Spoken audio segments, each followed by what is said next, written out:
ahead of ET Infra's Global Ports and Shipping Summit, we are in a conversation with Subrata Barman, Senior Operations Officer at International Finance Corporation, looking after the Asia Pacific region with the infrastructure focus.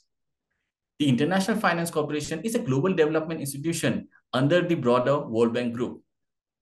Mr. Berman highlighted the engagement that IFC is taking with stakeholders in building a much more greener ecosystem and a decarbonized ecosystem for the transport, logistics, and the broader infrastructure sector.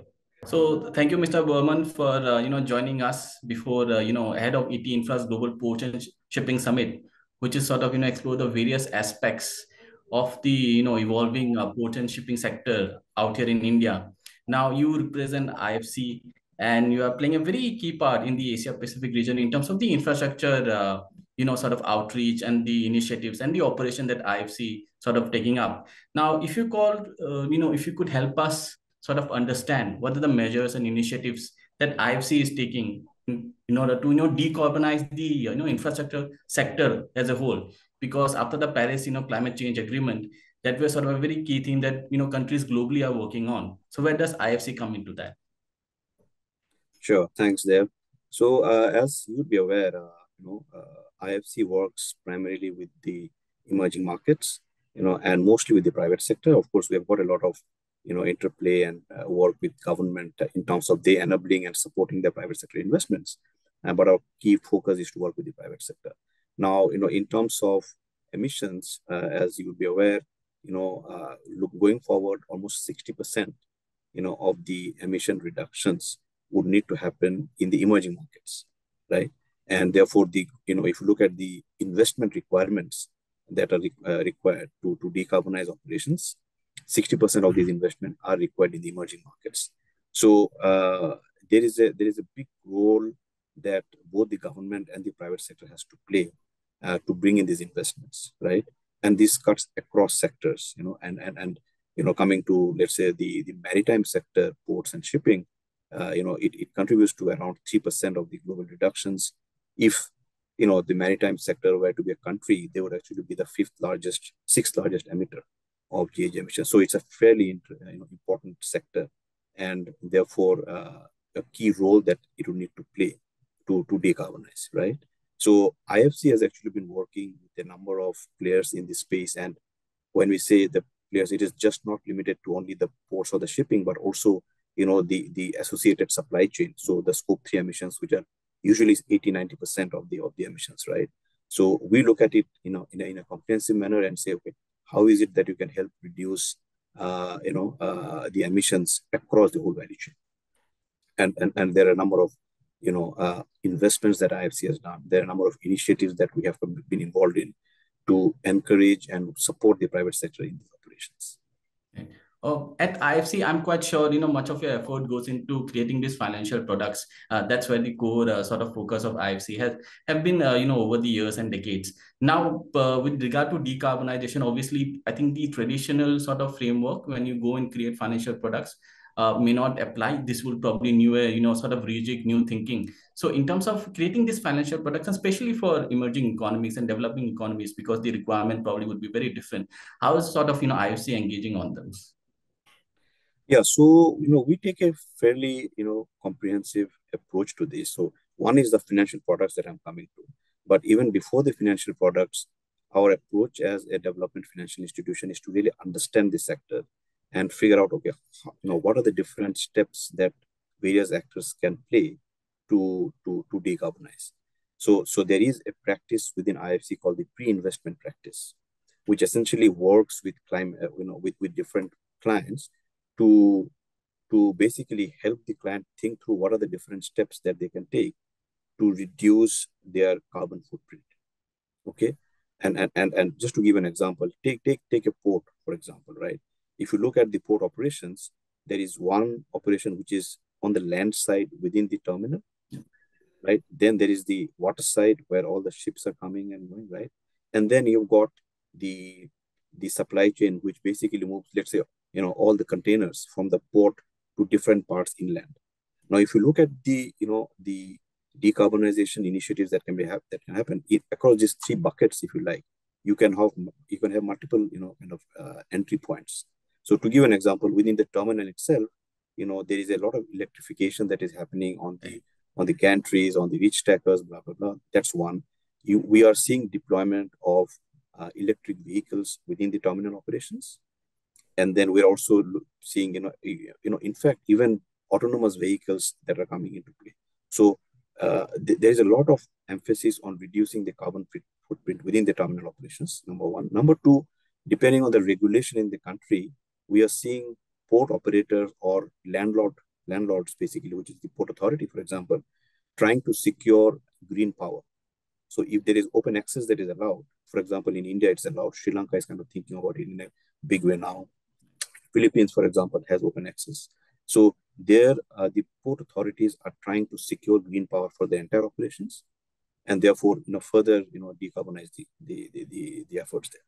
Similarly, if you look on the water side, there are efforts at play in terms of this. One is the big, issue around green fuels, right? And IMO has come up with some certain, requirements in terms of decarbonizing. By 2050, they expect it to be significantly reduced. Now that, there is a partnership that needs to be there, right? Not one shipping company or one government or one port can do it. Multiple ports have to work together to develop what is called these green corridors, where you will have the fueling and the necessary infrastructure, right, to bring in the green fuel. That talks of different fuels, starting with biofuel, or methanol or ammonia. So there are different technologies. I don't think the technology is the issue; is the deployment at scale, which is the issue today, right? And that request to be done. Third bucket, which I talked about, is again very interesting, where we are seeing a demand for transitioning to, let's say, electric vehicles. So today, if you look at a container for a JNPA, for example, they are dealing with, I believe, are almost like 10,000 plus trucks that are kind of flying every day, right? So how do you reduce or transition these, diesel-based electric trucks to diesel trucks to electric trucks, ICE to electric trucks, right? And one is the need for the infrastructure, but you will see this transition happen at scale when the TCO primarily, which is the total cost of ownership, that is kind of when it reaches parity, right? And if different people have to play a role to kind of push the transition, and are working with the different actors. So we are looking at all of these different areas, and IFC is not only working on the pre-investment in terms of supporting these clients, and then bringing in the necessary investment, right? So we are investing across all of these three, different buckets, if you like. Right. I'll follow up to that particular, question to mine. Wanted to understand in the sense that this transition, I would rather, put it this, this is a financing of the transition to a green ecosystem. From an expert's point of view, is this transition more costly, or are there ways to ensure that, the cost does not escalate? Because always when you transition from one system to the other, and this is a big transition globally, the cost could be a factor, because the existing system sort of, they are where they are, because, in terms of cost, they sort of, are fine. But now transitioning to a greener ecosystem, is the cost prohibitive? So that's the normal, the current view or thinking is that, this is it's a costly transition. But as if you break down the entire parts, right, then you'll start to see that, there are different subsegments within the transportation sector, which is starting to make sense. So take, for example, and I'll digress a bit just to kind of, prove a point here. If you look at the e-bus segment, the large buses which carries the passengers, there is a PM e-bus Seva scheme, which has started to, kind of be rolled out. My understanding is there are almost 7,000 vehicles that have actually been already awarded to different private sector partners. The government has kind of worked through the modalities and then come out with a scheme which is actually encouraging the transition. There is a small subsidy that is there to help this transition, but it is not a very large amount of money.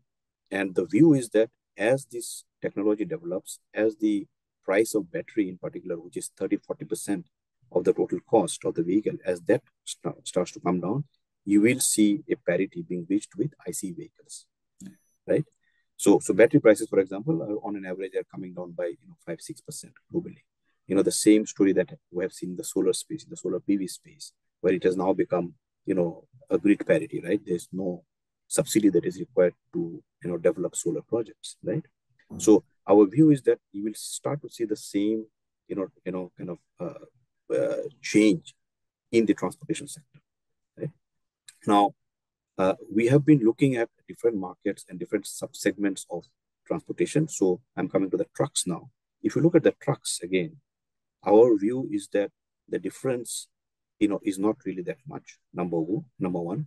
Number two, what we're looking for is also some change in the way the business is carried out. What do I mean by that? Typically, if you look at a truck business, between, let's say, port to an ICD, which is, let's say, 200 kilometers away, which today with the EV technologies is very much possible, right? It can run there, when it gets charged after 200 kilometers, comes back to the port, and it just does this kind of a milk run. If you look at the TCO, the total cost of ownership of this transition, the TCO actually, works out. Okay. But what the change that you need is, the off-taker here, which is, let's say, either the port operator or maybe a private client on the other side in the ICD, instead of running, let's say, 2-3 year contracts, which is the current market practice, right? You need to have a longer contract. So the moment you are saying that I'm willing to enter into a long-term contract for this transition, you will start to see investment coming in, right? And this is something that we're observing in various markets. So there is some amount of structural change that needs to happen, and then you start to see the transition. On an overall TCO basis, I think in a number of segments, it's actually making sense. You don't even need any subsidy, right? That's also happening. Right. Next query, since we really touched upon the transition part. Transition is nothing but evolving from one technology to the other.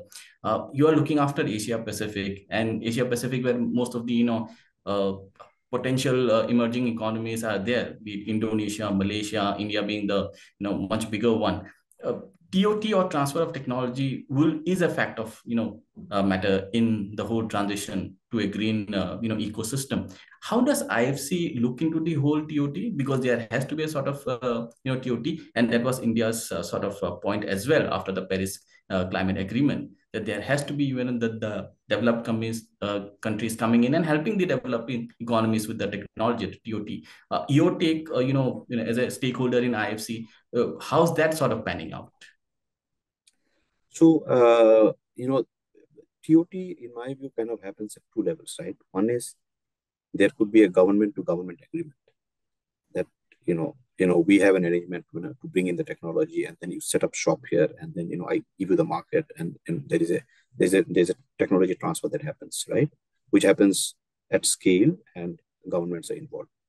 At a private sector level, when we deal with the private sector players, which is really our IFC's player, what we do is encourage some of these, players who, let's say, may have developed a very, innovative technology, which is currently being deployed in other markets, to encourage them to come to, a country like an India or an Indonesia or a Vietnam, and first implement it on the ground. And then when they start to see the scale, there will be a business case developed that they need to invest and bring in the technology, right? So you want us to be practical in these things as well, right? How you open up the market and how you support private clients to come and establish themselves in a market is also equally important, right? Otherwise, people will talk about it, but they may not actually set shop, right? So today, for example, I can't disclose the name, but we are talking to a Swedish company, for example, who have developed a very innovative electric ferry, as an example, right? It's a game changer. It's a very, very innovative technology. It runs much faster, for example, right? It deploys a different technology, right? Its cost is a bit high for sure, but they are looking to, now that they've developed that technology, and there are more than 100 of those ferries in operation in developed markets, they are kind of talking to us to say, okay, how can we bring that technology to an India and an Indonesia and Sri Lanka and Vietnam, right? So what we are doing is we're helping them see the strength of these markets, in terms of the scale that they can achieve, right? and supporting them with, understanding the market and making sure that they are able to enter into partnerships with the right people in this market. And we coming in with the investment, of course, right? So our value add, if you like, besides bringing in the finance, at the later stage, is to help them get comfortable with the market and then bring the technology, right? But it takes time, and this is running across different sectors, right? Right. That's a very good point that you shared, in terms of if you have the business case and if the market can absorb that business case, then TOT follows in one way or the other. My last query, IFC and its engagement with India, what are the steps that you have taken in the past, or what are the future steps or any endeavors they are planning to take? If you could elaborate on those. Yeah, so I'm going to talk more on transport and logistics, which is really where I currently focus on. So I think if I look at the sub-segments of transport and logistics, I think one thing which is very interesting, and I would say, a lot of other countries are also watching what India is doing, is really in the e-mobility space. I think this is a sector that is growing, and the country has taken all the right steps to encourage e-mobility across subsegments, right? And IFC is actually looking at multiple opportunities to support the growth of this market, right? Whether it is the buses, the trucks, the light commercial vehicles. I'm not talking about the 2 and the 3-wheelers, which has already started to happen, in India, right? So we feel that there is a lot of different sectors of e-mobility will start to happen, and where the government plays a strong enabling role, but the primary investment will come from the private sector, which is really the interesting part for us, right? The second area where I think you will start to see a lot of movement is in the decarbonization of the ports and the shipping sector overall. There is already a scheme of the government to decarbonize ports. We are aware that a lot of the major ports in India have started to look at that and have started to take some kind of steps around decarbonizing their operations. Hand in hand with that, the private sector is kind of playing a role in decarbonizing, let's say, the scope 3 part of it. For example, as in the different supply chain, how do you decarbonize the suppliers, both tier 1, tier 2, even tier 3 suppliers, if you have to be aspirational. So there is a movement that is happening there, which I think India will emerge as a role model for a lot of other emerging markets. We have to keep in mind that the model that India is following is one where they're encouraging significant part of private sector participation. And that's really what other emerging markets also need. The governments don't really have all the money to deploy on their own. So they're kind of really looking for their partnership, which is the right model in my view for emerging markets. One last point which I should mention is, which I forgot to mention earlier, is you talked about the financial instrument and SLF, which is sustainability linked finance. That's one area where we are seeing a fair bit of demand, and we are actually pioneering that, which is happening for the first time across the world, I would say, in terms of supporting clients in the road sector, for example, to have SLFs, right? Where you are actually working with the client and helping them think through what are the different sustainability parameters that they can include in their operations, and giving them some kind of incentive if they are able to meet those, giving them some kind of discount, for example, in the interest rates. So these are very tangible benefits that they get. But the primary driver is that, okay, we want to be an SLF, based financing for our company, and not plain vanilla financing. So that's again another area which we are seeing a fair bit of demand in the Indian market. All right. Thank you so much again for joining us out here at ET Infra. Wish you a very good day for today. Thanks, Dev. Thanks very much. It was very nice talking to you.